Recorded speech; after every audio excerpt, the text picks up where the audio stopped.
নমস্কার বন্ধুরা। তো আমি রিয়া আছি আজকে সম্পূর্ণ একটা অন্যরকম ভিডিও, যেটা আমি আজকে তোমাদের সাথে শেয়ার করতে চলেছি। এর আগে পর্যন্ত আমি এরকম টাইপের ভিডিও শেয়ার করিনি তোমাদের সাথে। তো থাম্বনেল থেকে তোমরা আশা করি বুঝতেই পেরে গেছো আমি কি রিলেটেড ভিডিওটা তোমাদের সাথে করতে চাইছি। আশা করছি তা তোমরা বুঝতে পেরেছো। তো তোমরা আমার চ্যানেলে কিন্তু নানান রকমের ভিডিও দেখতে পারো, ঠিক আছে। তো প্রথমে হচ্ছে গিয়ে ব্লগিং ভিডিও, দেন হচ্ছে এডুকেশান ভিডিও আমি এখন করার চেষ্টা করছি একটু একটু করে। আর এছাড়াও আমি তোমাদের সাথে শেয়ার করে থাকি যে আমার গাছপালা ইত্যাদি ইত্যাদি বিষয়। যাই হোক, বেশি কথা না বলে আজকের বিষয়টা যেটা আমি তথা আমার মতন তোমাদের মনেও কিন্তু এই প্রশ্নটা এসছে, ঠিক আছে। তো প্রশ্নটা কি সেটা তো তোমরা থাম্বনেল দেখে বুঝতেই পেরে গেছো, ঠিক আছে। কি প্রশ্ন, বেশি কথা বলতে চাই না, যে আসল বিষয়টা সেটা হলো কি, ঠিক আছে। তো সেটা তো তোমরা থাম্বনেল দেখে বুঝতেই পেরে গেছো, সেটা হলো এই যে শুভেন্দু অধিকারী কে? শুভেন্দু অধিকারী এখন আমাদের বর্তমান মুখ্যমন্ত্রী, ঠিক আছে। তো শুভেন্দু অধিকারীর বিয়ে ছিল চন্দ্রনাথ রথের ব্যক্তিগত জীবন, যা আমি তোমাদেরকে বলতে চলেছি চ্যাপ্টার 2-তে। তো বন্ধুরা অবশ্যই কিন্তু ভিডিওটা শেষ অবধি দেখতে থাকো, খুব ইন্টারেস্টিং কথা আমি যা আজকে তোমাদেরকে বলতে চাচ্ছি।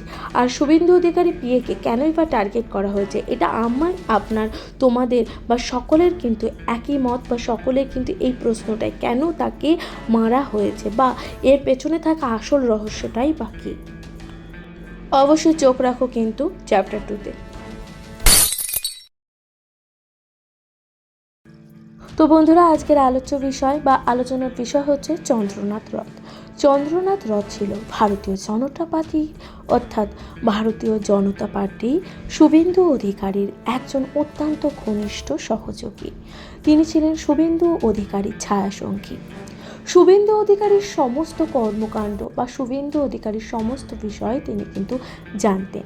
বর্তমানে শুভেন্দু অধিকারী বাংলার অর্থাৎ পশ্চিমবঙ্গে কিন্তু ভারতীয় জনতা পার্টি থেকে দাঁড়িয়ে মনোনীত প্রার্থী হিসাবে তিনি বাংলা তথা পশ্চিমবঙ্গের 9তম মুখ্যমন্ত্রী হিসাবে ঘোষিত হলেন শুভেন্দু অধিকারী পার্সোনাল অ্যাসিস্ট্যান্ট হল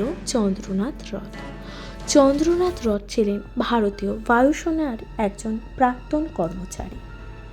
তার জন্ম ছিল পূর্ব মেদিনীপুর জেলার চণ্ডীপুরে তিনি ছিলেন বাসিন্দা, এবং শুভেন্দু অধিকারীর সাথে রাজনৈতিক কৌশল ও প্রশাসনিক কাজের নেপথ্যে কারিগর হিসাবেই পরিচিত ছিলেন। এবারেই চন্দ্রনাথ রথের সামান্য পরিচয় দিই। তিনি ভারতীয় বায়ুসেনার প্রায় 2 দশক অর্থাৎ 18 বছর দায়িত্ব পালন করেছিলেন, এবং স্বেচ্ছাসেবক নেওয়ার পর সক্রিয়ভাবে তিনি রাজনীতিতে যোগ দেন। চন্দ্রনাথ রথের শিক্ষাগত জীবন ছিলেন অত্যন্ত সুন্দর। তার ছাত্রজীবন কেটেছিল রহরা রামকৃষ্ণ মিশন থেকে, এবং তিনি সেখানে স্বামী বিবেকানন্দর আদর্শে অনুপ্রাণিত ছিলেন। তাহলে একবার চিন্তা করে দেখুন যে এত উচ্চ শিক্ষিত একজন মানুষ, সর্বোপরি তিনি একজন ছিলেন বায়ুসেনার কর্মী, কিভাবে এই ব্যক্তিটি অকালে প্রাণ হারালো। এরপর আসি তার রাজনৈতিক ভূমিকার কথা। তিনি ছিলেন শুভেন্দু অধিকারীর ছায়াসঙ্গী, এবং টিএমসি থেকে বিজেপিতে আনার পর থেকেই তিনি শুভেন্দু অধিকারীর একজন রাজনৈতিক কর্মকাণ্ডের গুরুত্বপূর্ণ ভূমিকা পালন করেছিলেন। অর্থাৎ তিনি শুভেন্দু অধিকারীকে জয় লাভ করবার জন্য তিনি কিন্তু একজন অনেক বড় ভূমিকা অবলম্বন করেছিলেন। এই কারণে কি তাকে হত্যা হতে হলো বা তাকে মৃত্যুবরণ করতে হলো, এর পেছনে থাকা আসল রহস্যই বাকি।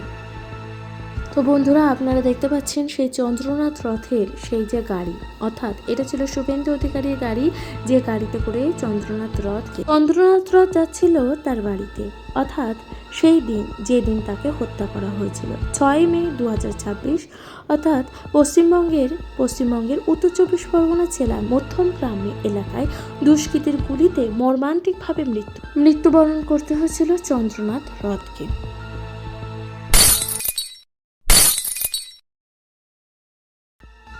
যাই হোক বন্ধুরা, এবার আসি তোমাদের সাথে একটা অন্য বিষয়, যে বিষয়টা তোমরা শুনবে সে বিষয়টা কি বলো তো।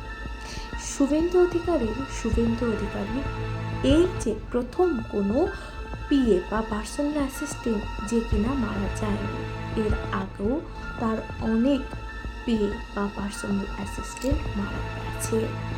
এবার একজন নেতা বা একজন মন্ত্রীর ক্ষেত্রে কিভাবে পর পার্সোনাল অ্যাসিস্ট্যান্ট মারা যেতে পারে, কি তার কারণ থাকে। আচ্ছা, যাই হোক, ভিতরগত ব্যাপার যাই থাকতে পারো না কেন, আমার বা আপনাদের বা সাধারণ মানুষের পক্ষে এই বিষয়ে কিছুই বলা সম্ভব নয়। তো যে বিষয়টা আলোচনা বলতে চাই, অর্থাৎ এই যে চন্দ্রনাথ রথের আগে, অর্থাৎ গত 13 বছরের এই যে কর্মজীবনে শুভেন্দু অধিকারী গত 13 বছরের এই যে কর্মজীবনে তার অত্যন্ত কাছের এবং বিশ্বস্ত 4 জন ব্যক্তি সহকারী, যাকে আমরা পিএ বা পার্সোনাল অ্যাসিস্ট্যান্ট বলে থাকি। এই যে পার্সোনাল অ্যাসিস্ট্যান্টগুলো তাদের অস্বাভাবিকভাবে মৃত্যু হয়েছে, ঠিক আছে। তো প্রথমে হচ্ছে 2013 সালে মৃত্যু হয়েছে প্রদীপ ঝা, শুভেন্দু অধিকারীর প্রথম পার্সোনাল অ্যাসিস্ট্যান্ট যার অস্বাভাবিকভাবে মৃত্যু হয়েছিল, তার নাম হতো প্রদীপ ঝা, যার মৃত্যু হয়েছিল 2013 সালে। কলকাতার স্ট্যান্ডে রোডে তাকে মৃত অবস্থায় পাওয়া যায়।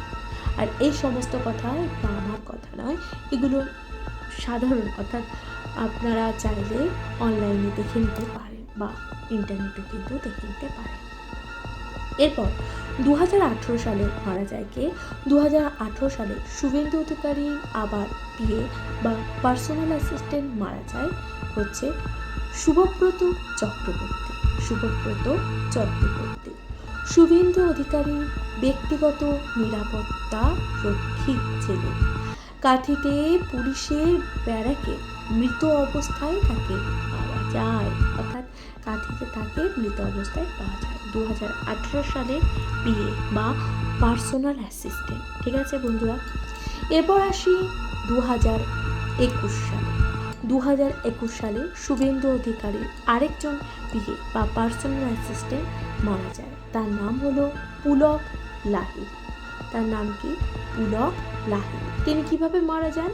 তিনি হলো এই যে শুভেন্দু অধিকারীর ব্যক্তিগত অ্যাসিস্ট্যান্ট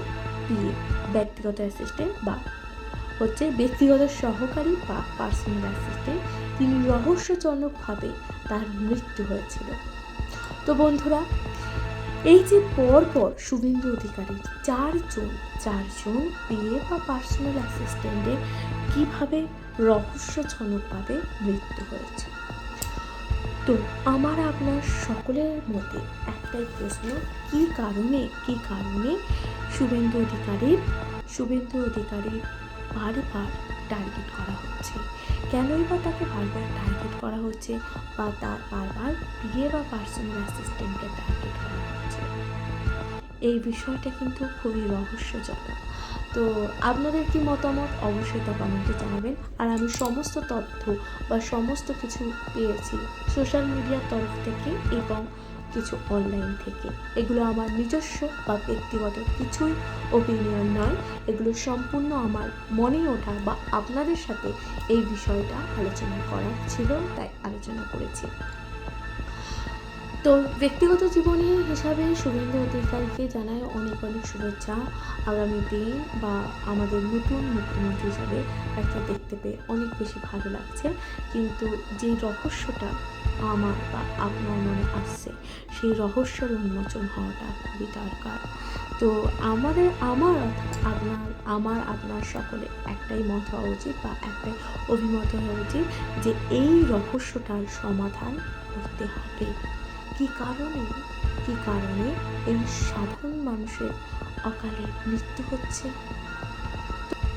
তো তো বন্ধুরা, সকল মৃত্যু কিন্তু অত্যন্ত দুঃখের হয়ে থাকে। তো এই মৃত্যুটাও কিন্তু অনেক বেশি দুঃখের। তো আমি দাবি করব, আমি একজন সাধারণ নাগরিক হিসাবে এই দাবিটা করব, যে দোষ করেছে সেই ব্যক্তির যেন যথোপযুক্ত শাস্তি হয় এবং তার যেন কঠিন থেকে কঠিনতম শাস্তি হয়। কারণ একজন নির্দোষ ব্যক্তি, একজন নির্দোষ, একজন ভালো এবং একজন ডিফেন্স অর্থাৎ বায়ুসেনার কর্মী কিন্তু এইভাবে চলে যেতে পারে না। ঠিক আছে? তো কোনো রাজনৈতিকভাবে কোনো রং দেখানোর চেষ্টা করবেন না, এই দয়া করে আপনাদের কাছে রিকোয়েস্ট।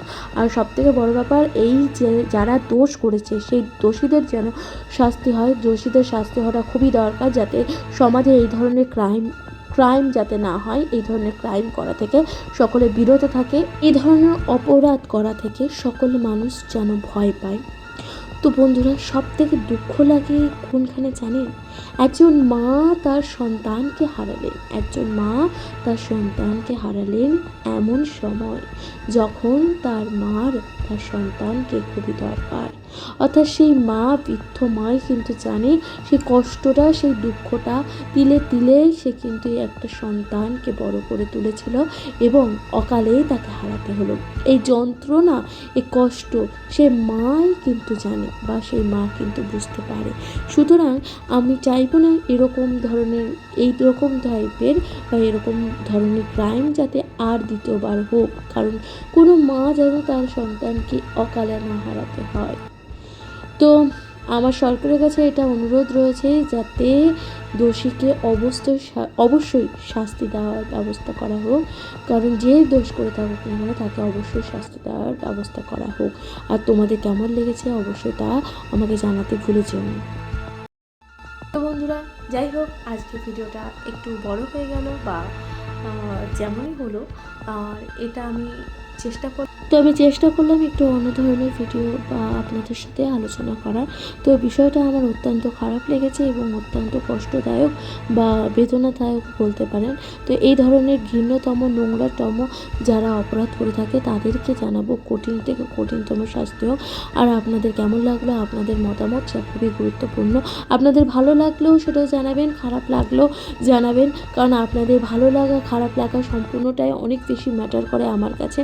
সুতরাং আপনাদের ওপিনিয়ন যা অত্যন্ত বেশি গুরুত্বপূর্ণ। সুতরাং আপনাদের যেমনই লাগিয়ে থাকুক না কেন ভিডিওটা অবশ্যই তা লিখে জানাবেন, কারণ এটা আমার প্রথম এরকম টাইপের ব্যক্তিগত কিছু মতামত যা আপনাদের সাথে প্রকাশ্যে আমি আলোচনা করছি, প্রকাশ্যে আমি শেয়ার করছি।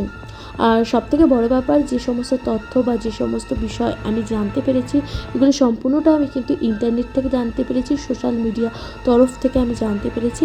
আর সেই সমস্ত কথা কিন্তু আমি তোমাদেরকে জানালাম বা তোমাদের সাথে সেটা ভাগ করে নিলাম। অবশ্যই তোমাদের ব্যক্তিগত মতামত দিয়ে জানাতে ভুলে যেও না, কমেন্টে কিন্তু অবশ্যই জানিও। আর আজকের মতো এখানে তাহলে বাই, তোমাদেরকে জানাচ্ছি বিদায়। ভালো থাকবেন, সুস্থ থাকবেন, অবশ্যই তোমাদের ব্যক্তিগত মতামত দিয়ে জানাতে ভুলবেন না। আজকের মতো জানাচ্ছি এখানে বিদায়, নমস্কার।